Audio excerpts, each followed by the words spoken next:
Okay, colleagues, we're here now on vote list number 2, February 8th, 2022. As I stated earlier, we're now under a new kinder and gentler ECM, no longer ran by that tyrant. So we will be doing things nice and easy. However, I would ask that you do not text my members if you're listening while we're in a voting session. If basically a card laid is a card played. So wherever we are is where we're going to be.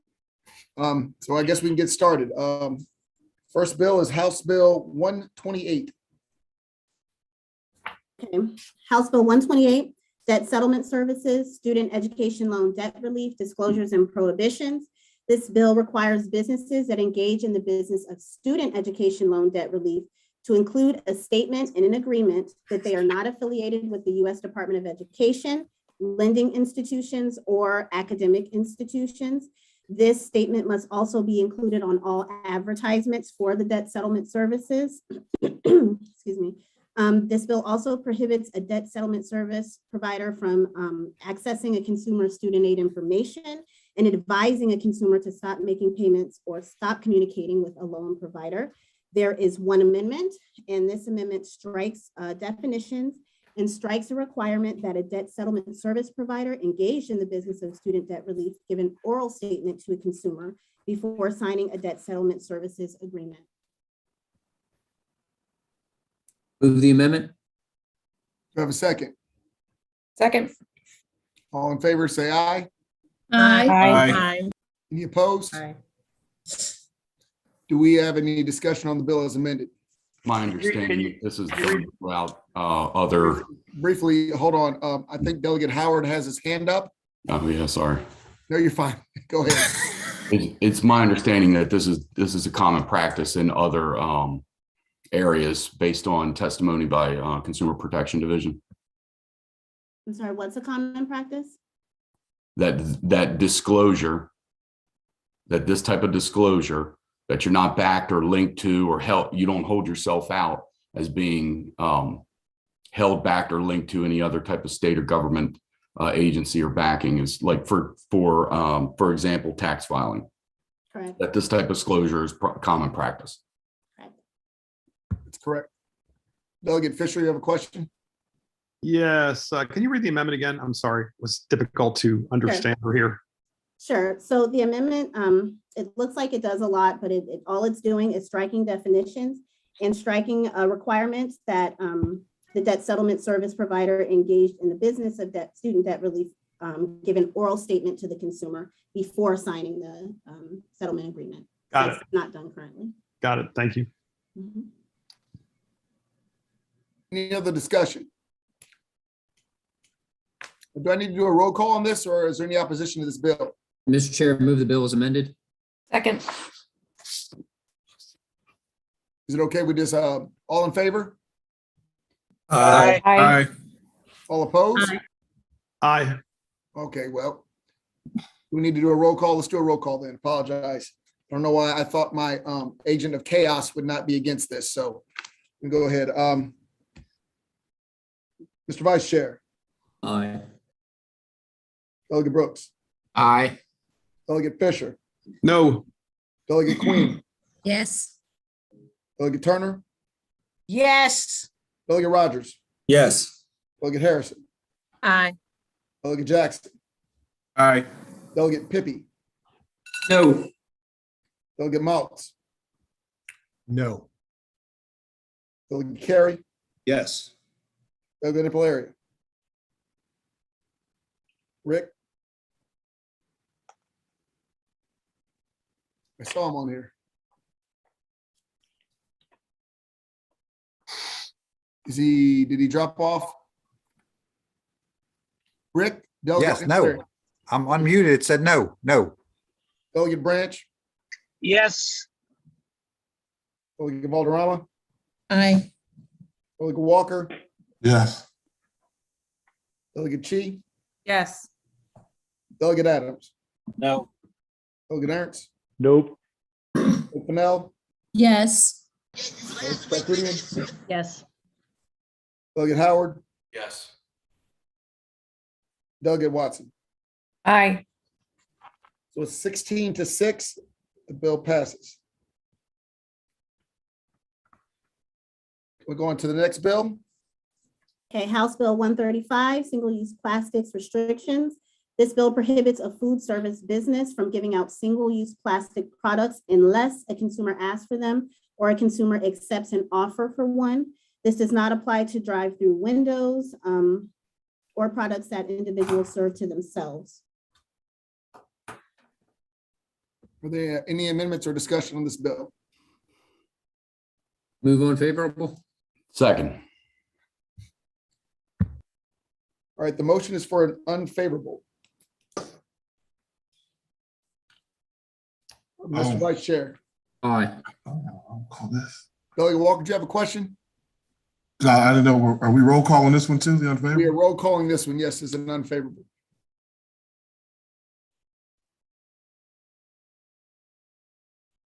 Delegate Brooks, Aye on unfavorable. Delegate Fisher, Yes, on the unfavorable. Delegate Queen, No. Delegate Turner,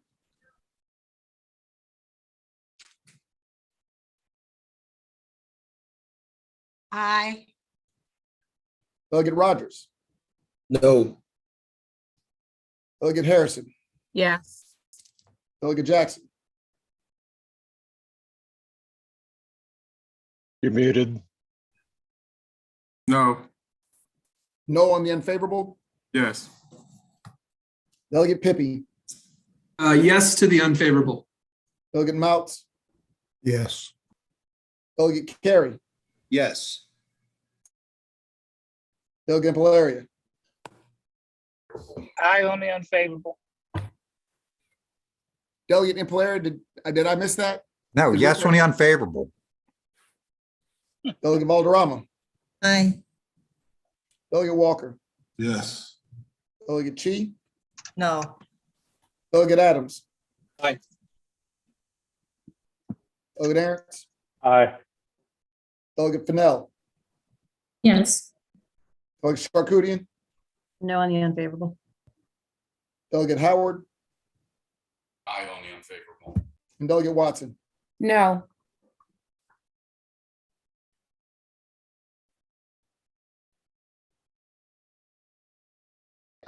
Bill passes 16, What? yes for unfavorable.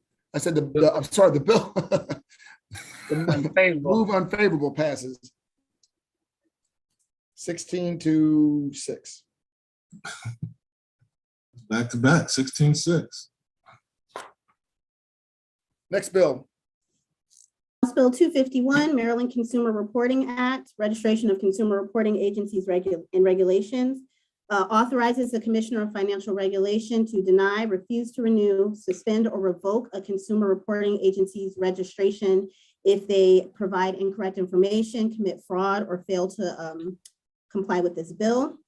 The bill also requires the Commissioner to adopt regulations to ensure the maximum possible accuracy in matching data, and goes further into describing what that is required of that. all right, and before we get into deep discussion, we're going to hold this bill and send it to subcommittee. Let's go on to the next bill, 257. House Bill 257, residential elevators inspectors. This bill requires elevators installed in privately owned single-family residences to abide by the same rules as commercial elevators, including registration requirements, inspections, certificates, and citations. It also requires inspections to occur on the change of each ownership and of the residence and upon installation. This bill is also going to be held for subcommittee. Next bill, House Bill 259, this is consumer protection biometric identifiers privacy. It requires a private entity in possession of biometric data to develop a written policy with a retention schedule and guidelines for destroying biometric data, among other things. this bill is also going to subcommittee, so we're going to hold it for now. Next bill, Okay. I believe is it Erica? Oh, it's me. House 266, Delegate Crosby, private passenger motor vehicle liability insurance. This is the enhanced underinsured motorist coverage, making that the opt-out as opposed to the opt-in. I know we had some questions on this bill as well, so we are going to hold this for some work in subcommittee. Next bill. House Bill 295, Consumer Protection Online Marketplace Disclosure Requirements, requires online marketplaces to collect certain information from high volume third-party sellers within 24 hours of being accepted onto the platform, and requires these high volume third-party sellers to disclose certain information to consumers on the online marketplace. This bill is also going to be held. Next bill. House Bill 299, Labor and Employment Standards and Conditions, Definition of Employer. This bill repeals a duplicative definition of employer in some sections of the state's labor and employment article. It also expands the applicability of the definition of employer to include a joint employer, meaning a person who acts directly or indirectly in the interest of another employer with an employee. Any discussion? Delegate Adams. Thank you, Mr. Chairman. When we were having the hearing last week, I asked the Attorney General about franchisors, and I would have expected him to have the answer, well, no, it doesn't apply. And while he kind of waded back and forth, he never really came out and said what I was expecting. The other thing I would say is that the bill in that hearing, we also talked about last year or 2 years ago, the bill that related to joint and several liability for construction projects. And this bill is different than that. This bill has a complete different application. So we're not talking about joint and several liability. We're actually talking about a different employer with a different tax ID number, different status, different organization standing in the place of another organization as it relates to employment law, wage and hour, and et cetera. So this is a broad and difficult bill at best. I would say I've got some real problems with it. I don't know how much discussion we're going to have here or whether we're going to vote it, but this is a tough bill. Delegate Howard. Yeah, so I'm looking at some of the federal legislation, and then you look at 2021's PRO Act that was introduced in the House of Representatives. So I'd like a little bit more time to break down and read that legislation, because in that legislation, that's a kind of an omnibus reform for labor, both union and non-union on the federal level. In that federal legislation, they're upending definitions of employer and employee. So, I want to make sure that we're not going to be, sort of going against or in violation of any type of federal law or federal statute. So I need a little bit more time to deep dive into that. So if we could hold this for a bit, I would greatly appreciate it. Any other Mr. Chair, questions? Yes, can I move on favorable? sure. Are there any other questions? Second. Slow down. Are there any other questions on the bill? Seeing none. Mr. Chair, Mr. Vice Chair, excuse me. Aye. Aye on the unfavorable. Mr. Brooks, Delegate Brooks, Aye on unfavorable. Delegate Fisher, Aye on the unfavorable. Delegate Queen,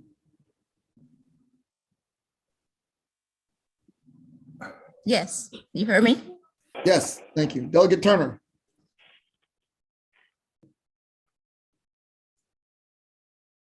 What am I voting for again? I Yes, believe, what am I voting for? I believe you're voting against the unfavorable. Voting against the unfavorable? I believe that's what you would want to do. I don't know Yes. if You're Yes, voting, no, it's no, right? no, You're voting no? Okay. Delegate Rogers, Aye on the unfavorable. Delegate Harrison, Aye. Delegate Jackson. Repeat that. Aye. Thank you. Delegate Pippy, Yes to the unfavorable. Delegate Mouts, Yes to the unfavorable. Delegate Carey, Yes. Delegate Valeria. Aye. Just want to make sure. Delegate Branch, Aye.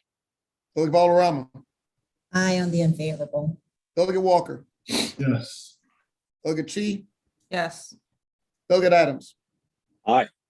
Delegate Arntz, Aye. Delegate Fennell, Yes. Delegate Charkoudian, Yes. Delegate Howard, Aye on the unfavorable. Delegate Watson. Aye. All right, and that bill is voted unfavorable, does not pass. Next bill, please. House Bill 350 from Delegate Brooks. This is with the Underground Facility Damage Prevention Enforcement Authority. And there are no amendments on this bill. Essentially, what the bill does is to let the authority require remedial actions to be taken or additional training rather than simply imposing a civil fine for a violation of the misutility law. Are there any questions on this Delegate Brooks's edgy bill? Move favorable. Second.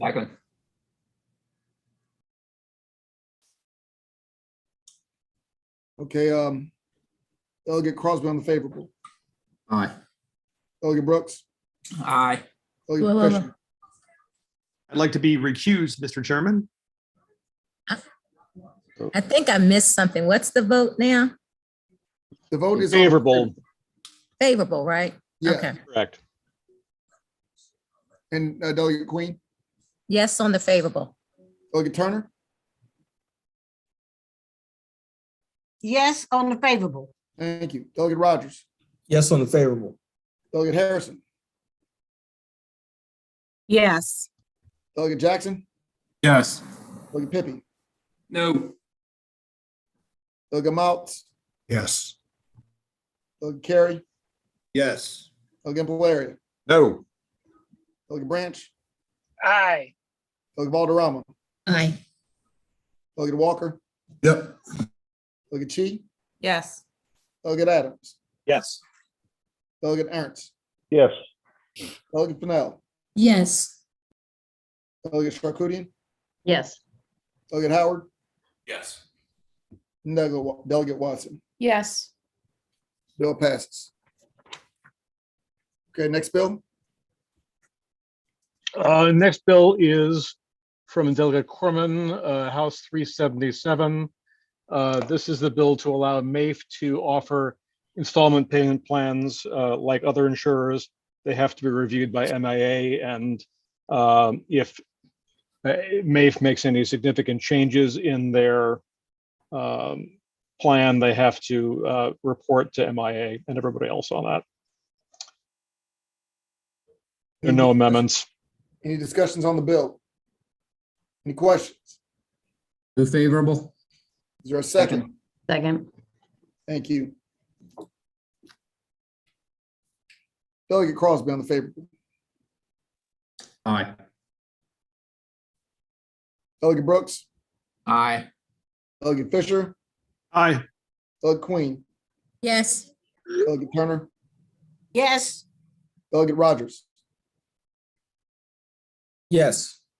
Delegate Harrison, Aye. Delegate Jackson, Yes. Delegate Pippy, No. Delegate Maltz, Aye. Delegate Carey, Yes. Delegate Valeria, No. Delegate Branch, Aye. Delegate Valderrama, Aye. Delegate Walker, Yes. Delegate Chi, Yes. Delegate Adams, Yes. Delegate Arntz, No. Delegate Fennell, Yes. Delegate Charkoudian, Yes. Delegate Howard, No. and Delegate Watson. Aye. The bill passes. Next bill, please. The next bill is House Bill 388, Prevailing Wage University System of Maryland, Morgan State, and St. Mary's College. This bill requires the University System of Maryland, Morgan State, and St. Mary's College to comply with the state's prevailing wage law. There are no amendments. I'm gonna hold on to this bill. Last bill is Delegate Smith. I'm sorry, 488. Yes, House Bill 488, which is That the one you just mentioned is the State Board of Cosmetology Supervision of Apprentices. It authorizes cosmetologists to supervise 2 apprentices instead of 1. There is one small amendment that is a technical correction to the short title. First, I Move the need a motion amendment. on the amendments. Do I have a second? Thank you. Any questions or conversation on the bill as amended? Do we have to, Mr. Chair, do we have to do like not a roll call, but just a blanket call on the amendment? That's a good point. All right, guys, I guess we need to vote the amendment. All in favor? Aye. Aye. Any opposed? Pass those. Okay. On the bill as amended. Move the bill as amended. Second. Okay, Mr. Vice Chair, Aye. Delegate Brooks, Aye. Delegate Fisher, Aye. Delegate Queen, Yes. Delegate Turner, Aye. Delegate Rogers, Yes. Delegate Harrison, Aye. Delegate Jackson, Aye. Delegate Pippy. Yes. Wow. Delegate Mouts, Yes. Delegate Carey, Yes. Delegate Napolaria, Yes. Delegate Branch, Aye. Delegate Valderrama, Aye. Delegate Walker, Yep. Delegate Chi, Yes. Delegate Adams, Yes. Delegate Arntz, Yes. Delegate Fennell, Yes. Delegate Charcudian, Yes. Delegate Howard, Aye. Delegate Watson. Aye. Colleagues, that includes all the bills we have today. You heard some of these things are being held for subcommittee, others for other reasons. So I definitely need you to work with your subcommittee chairs. We've got to get these moved out. They have their instructions. Obviously, your opinions are important and valuable, but I would ask that we're not going to have any new public hearings in our subcommittees, as I've announced earlier. We're now on policy. So please pay attention to your subcommittee chairs, and we definitely need your input. Does anybody have any questions before we adjourn this voting session? Seeing none. Thank you guys very much. God bless and have a good Question day. from Delegate Turner had a hand up. Chris. Oh, Delegate Turner, I apologize. Oh, okay. Can I ask a question about the subcommittees? You're gonna send out notice when our subcommittees gonna start meeting? That's, well, they're going to start, I have a new chair now, Delegate Branch. and I'm going to whip him into shape and make sure he gets the notices out. We're all going to make sure. But you're going to be getting those notices because they're going to work with their council to make sure the council's available. So we get through the difficulties in the subject matter, because we're not sending back the easy ones. We're sending back the hard ones. So yes, you'll get notices when your subcommittee chairs and the council are available for you guys to be available as well. Okay. Okay, got you. Thank you guys very much. Thank you, Mr. Chair.